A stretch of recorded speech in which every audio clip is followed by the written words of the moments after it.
Well, good morning, YTPC. This is Scott, your Hoosier Marshal. I'm going to you from a damp, rainy, cold Tuesday before Thanksgiving. Today, smoking my Hardcastle with Prince Albert inside, which I found is pretty good. I found that the more I get into pipe smoking, the more I just prefer Burley and Burley blends. That kind of leads me to what I want to make the topic of today's video to be. Earlier, I was watching some videos and I came across a video from a year ago from a channel, Jason Calhoun, who has a pretty good channel. He puts a lot of effort into making his videos, but he spoke about why cheap tobaccos are better.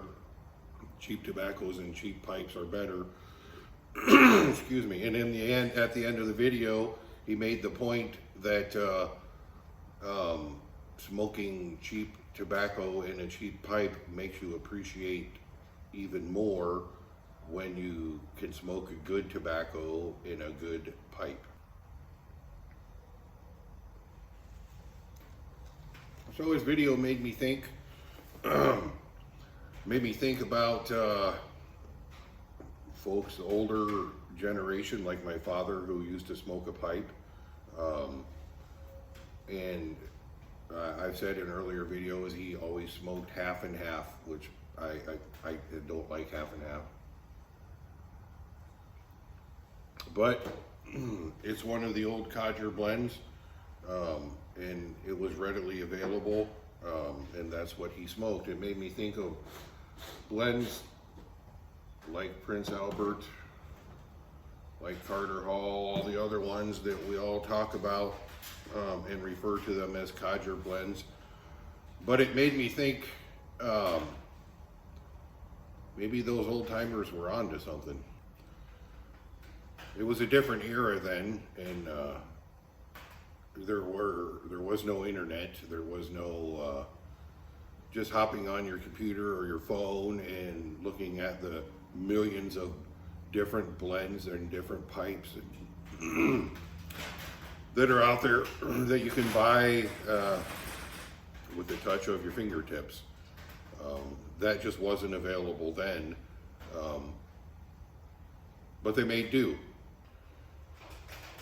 And also, they made do with everything that they had to in life, not just what they chose as a tobacco to smoke in their pipe, but life was simpler then. There weren't as many choices and there weren't as many things to lead you down a rabbit hole that you don't want to go down, and it's difficult to redirect yourself and come back from.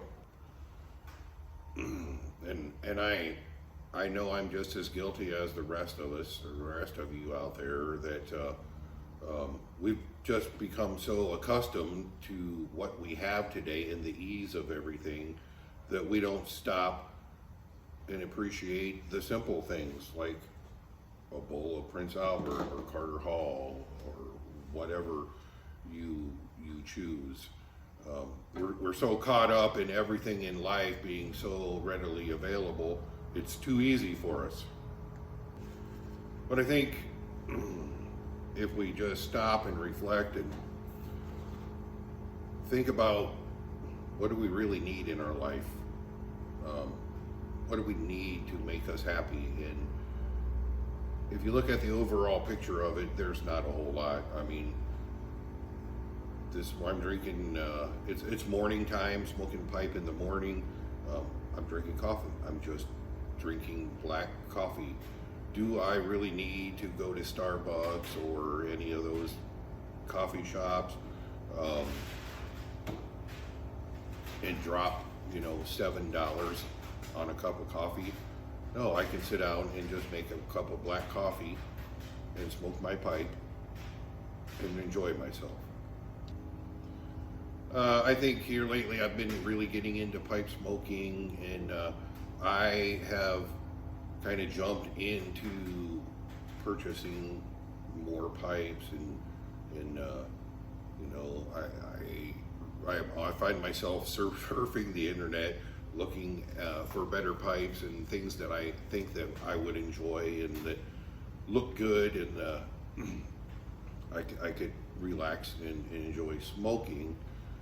But you know, I watch many YouTube videos, and you know, folks are displaying their, you know, 50, 100, 150, 200 pipes that they have, and that's awesome.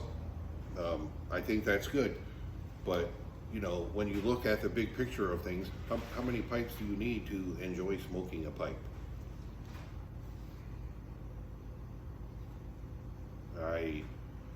I also see videos, guys have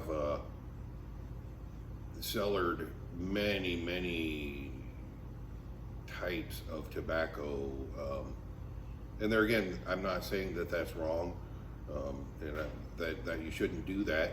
If that's what you enjoy doing, that's fine. You do what you enjoy doing, and I don't begrudge anyone of that. But I guess I'm the kind of person, like I've said in earlier videos, I guess I'm a creature of habit, and I just wanted to find, I enjoy trying other tobaccos, and you know, seeing what's out there and seeing what I do like and what I don't like.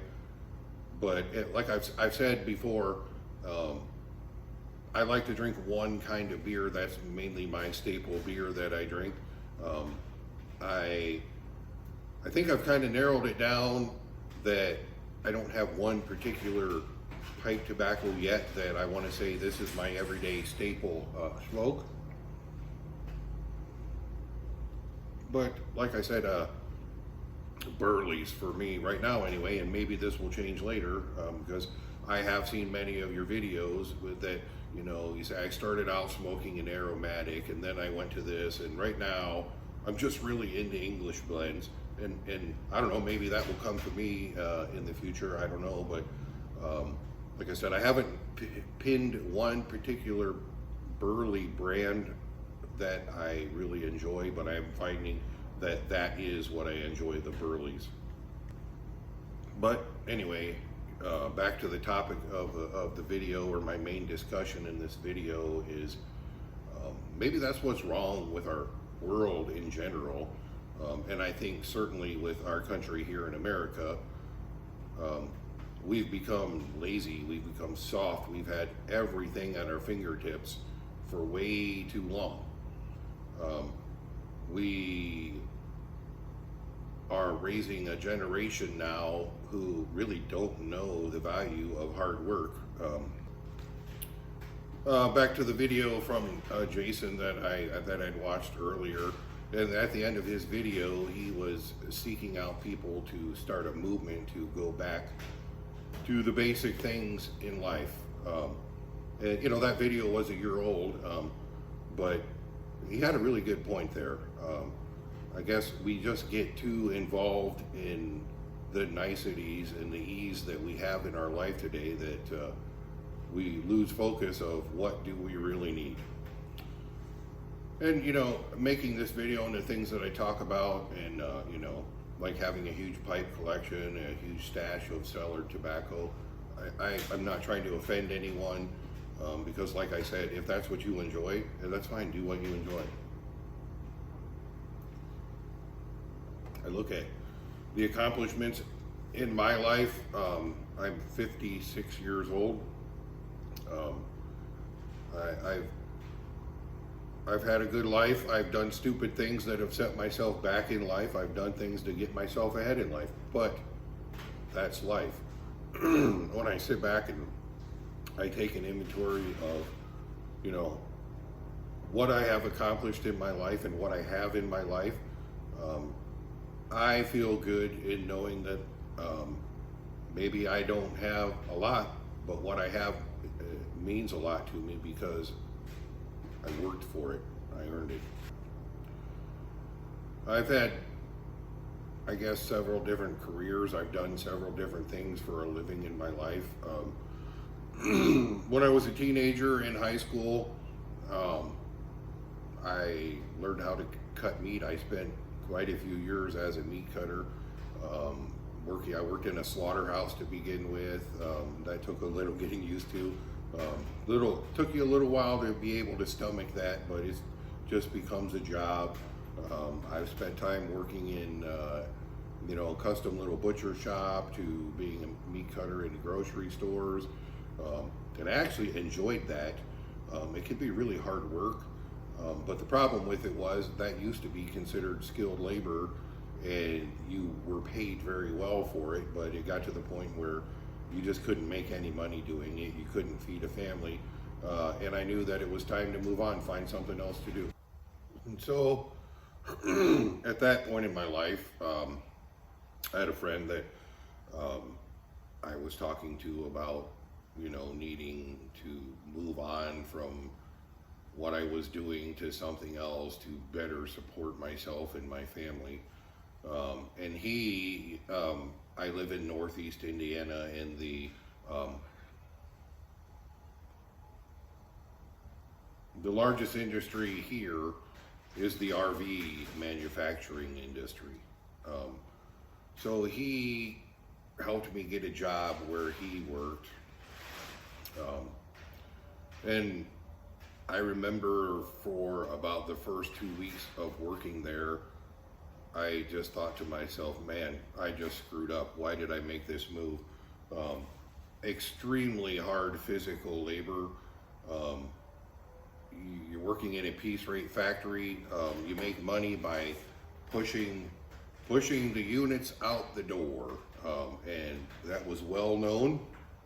And if you didn't work your butt off and keep up, you were never put on the rate, and you could never really make money there because you had a base pay, which was peanuts, and where you really made your money was the rate that they gave you. And if you didn't keep up and you slowed down the group that you worked for, you weren't there very long. And I was young, had a young family that I was trying to take care of, and I didn't want that to happen to me. So I sucked it up, and for about the first 2 weeks, I literally would go home from work, take a shower, and just want to crawl in bed because I was so exhausted. But like I said, I made the best of it. I sucked it up, and eventually I became accustomed to working like a dog.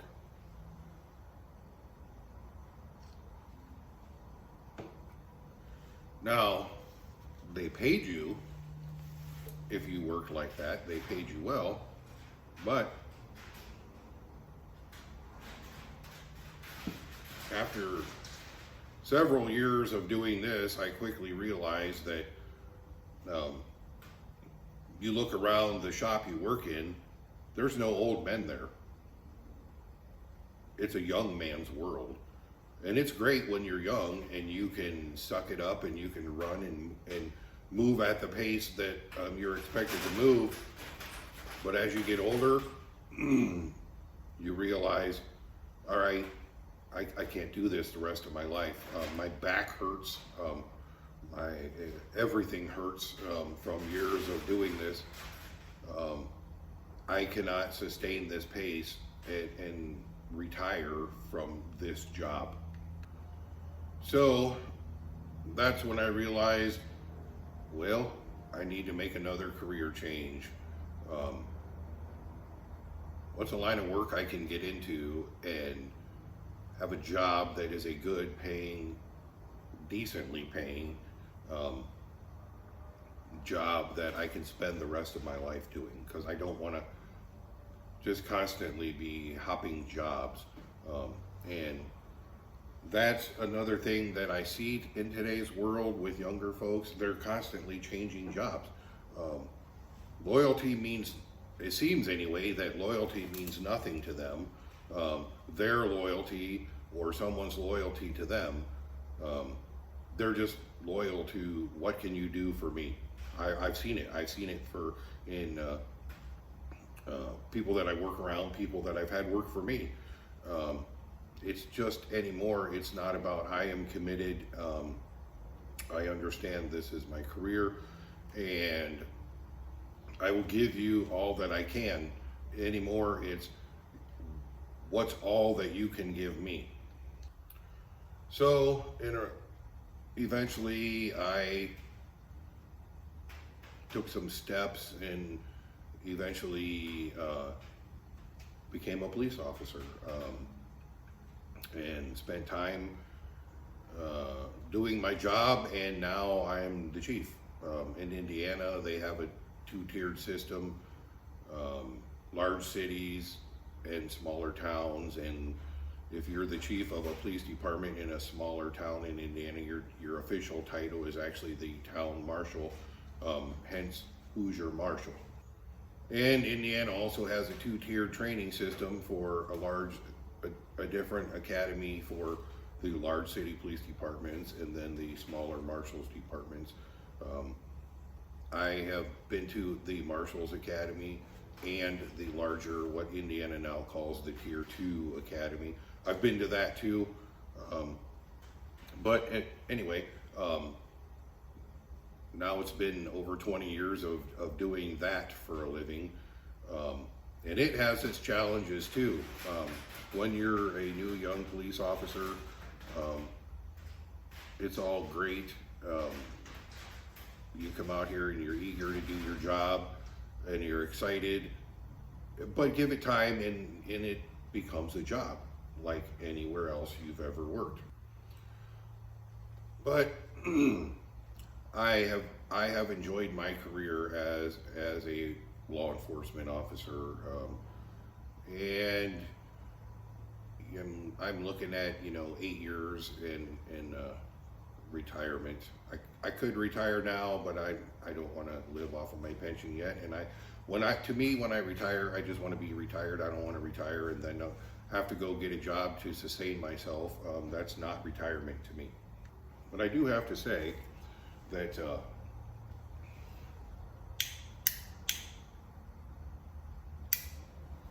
the job has definitely changed in the time that I've been involved in it. And there have been police officers in this country that really put themselves in the spotlight doing negative things, and they really affect the rest of us. It's being a police officer or law enforcement in general, it's no different than any other career. There are good people and there are bad people. We do not want the bad people here, and they have a way of weeding themselves out. The problem is our country went through a phase where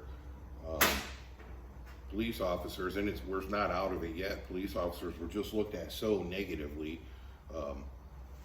and some of it was justified and some of it was not. As a police officer, you're put in situations almost daily that you don't really want to be in. You're put in situations where you're in extreme danger. And the problem with what's going on in this country now when it comes to how people look at law enforcement is there are many police officers, and I've seen many videos on YouTube, police officers walk into a situation where they are in extreme danger, and instead of handling it the way they should have, they're second guessing themselves because they're worried about being charged with a crime themselves because they live in a liberal area of the country where people just want to do anything they can to demonize the police, to they're afraid to make a decision because all they're worrying about is being sued. Who wants to be in that situation? I mean, and I've heard people say, well, that's the job. That's what you signed up for. Yes, this is the job I signed up for. But I didn't sign up for a job to work and to put in my time and earn the things I have only to lose them later on in life because of the culture that's going on in our country now. Now, there have been times, like I said, where police officers did something stupid and they got what they deserve. But please, don't make it that every police officer is the same, because that's just not the case. There's good and there's bad. and the bad has a way of weeding itself out. But enough about that. So that's where I'm at in my life, and I will probably spend my career here and retire and go on and enjoy the rest of my life with my wife and my family. Sorry, I got off on kind of a rant there. I guess we all tend to do that, but I do feel that we all tend to take full advantage of the comforts that modern life has given us, and I think that's human nature. But sometimes we need to step back and just say, wait a minute, what is important? What do I need to focus on? What do I need to worry about? And that's what I'm going to do. As you get older, some of you that watch my channel are younger, some of you are older, some of you may be the same age. Some of you, you're close to my age or older, then you understand that as you get older, some things mean less to you. Some things are less important. Vanity is less important. Having those creature comforts in life, or the really unnecessary things in life, just don't become that, they're just not that important to you anymore.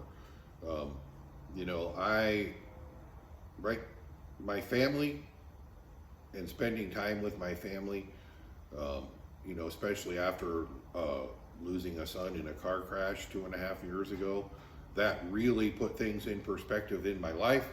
It made me stop and say, what do I need to focus on right now? And what do I need to do to help myself heal from this and help my wife and my family heal from this? And what I learned was, you can move forward in your life, but you do not get over something like that. You never do. And, talking about the simple things in life, this jacket I'm wearing, it was my father's. I remember when he bought it years ago, probably in the early 1980s.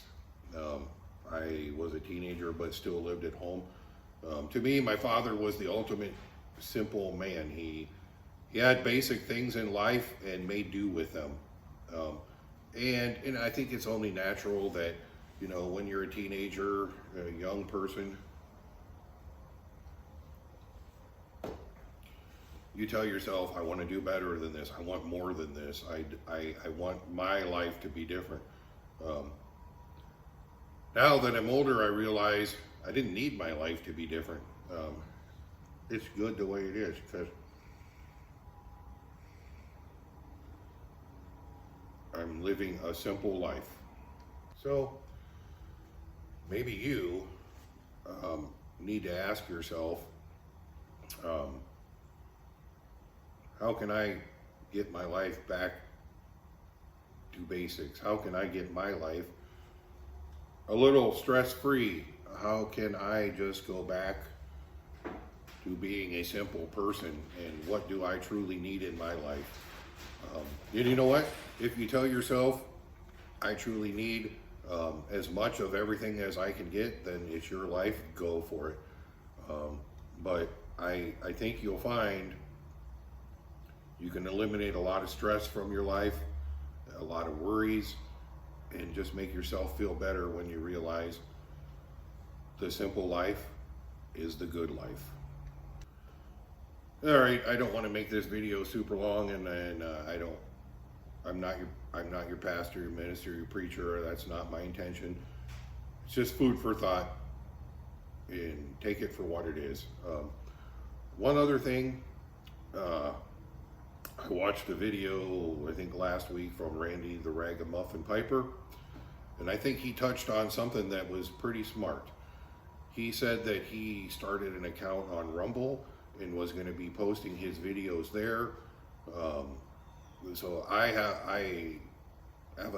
another YouTube channel, and I have a Rumble account under that, so I followed him on that. I think I'm going to be creating Hoosier Marshall on Rumble and start posting videos on there as well, because Randy had a good point as to when is YouTube going to say, oh, the YTPC is evil, they're promoting something bad? And in today's world, we just can't have that because someone may not spend money to advertise on YouTube. So we're going to cancel them. And we have a pretty good community going here. I know I haven't been in it that long. Some of you have been in it for quite a while.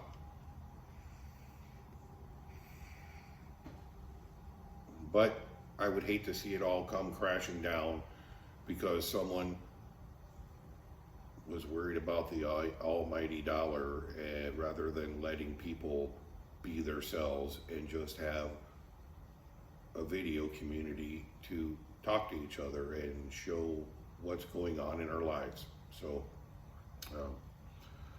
we'll leave it there for now. It's been a little bit since I've made a video. I'm on vacation this week. It's firearms deer season here in Indiana, and my wife has been going out with me for the first time. My son that passed away, he was our child who really loved hunting and was always eager to go with me, and she would go and sit with him in the woods, but she's never really gone with me, so I'm proud of her this week. She hasn't taken a deer yet. She's being selective, but she's out there, and I joke with her and I tell her I'm so happy that you're coming out here with me, and you're the second best hunting partner I've ever had. So until my next video, like I say, always make sure to tell the people that you love what they mean to you, because you never know when it'll be too late. Take care.